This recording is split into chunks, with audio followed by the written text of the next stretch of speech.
la cerise sur un gâteau 7 étoiles.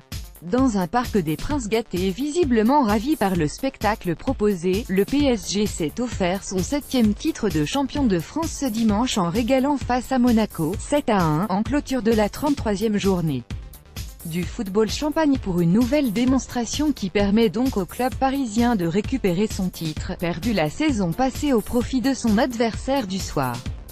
Avec ses 7 couronnes, Paris rejoint l'OL au palmarès du football français. Et prouve, s'il le fallait encore, qu'il évolue dans une galaxie inatteignable pour le reste du championnat. Au moins, Paris pourra se dire qu'il a gagné son titre avec panache. À l'image de sa saison XXL en Ligue 1 et de ses nombreuses sorties terminées sur un score fleuve, le PSG a tenu à montrer qu'il était au-dessus de son dauphin. Largement même. Privés de Camille Glick, les Monégasques ont à peine eu le temps de se mettre dans le match qu'il était plié.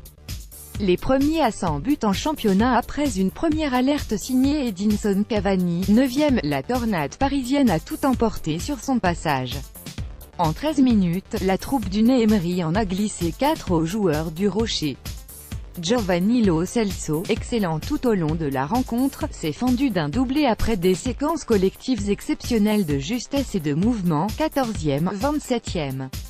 Entre-temps, Cavani d'un coup de tête parfait, 17e, et Di Maria, d'un lob magnifique, 20e, avait participé au blast parisien. Sonné, Monaco, pourtant à 5 derrière, n'a rien pu faire face à la furia parisienne. Au passage, le PSG est devenu la première équipe à passer la barre des 100 buts en championnat et s'offre, avec désormais 103 buts au compteur, le droit de rêver au record du RC Paris et ses 118 réalisations, en 1959 à 1960. Forcément, après une telle blitzkrieg, Paris s'est légèrement relâché. Et c'est Ronny Lopez, décidément en forme, qui a réduit l'écart pour poursuivre sa série folle de 8 matchs consécutifs avec au moins un but inscrit, 38e, 4-1. La plus lourde défaite de Jardim avec la SM Paris aurait pu en rester là. Mais la volonté parisienne était claire ce dimanche, écraser son dauphin pour affirmer haut et fort sa suprématie incontestée. Alors, après un contrôle soyeux de Pastore, Di Maria est allé s'offrir le doublé, 58e.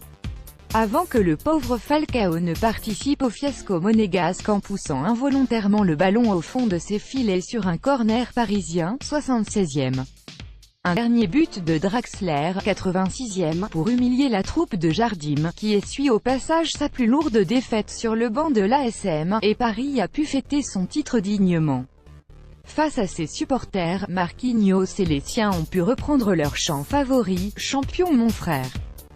Certes, le menu de sa saison a été gâché par sa sortie en C1.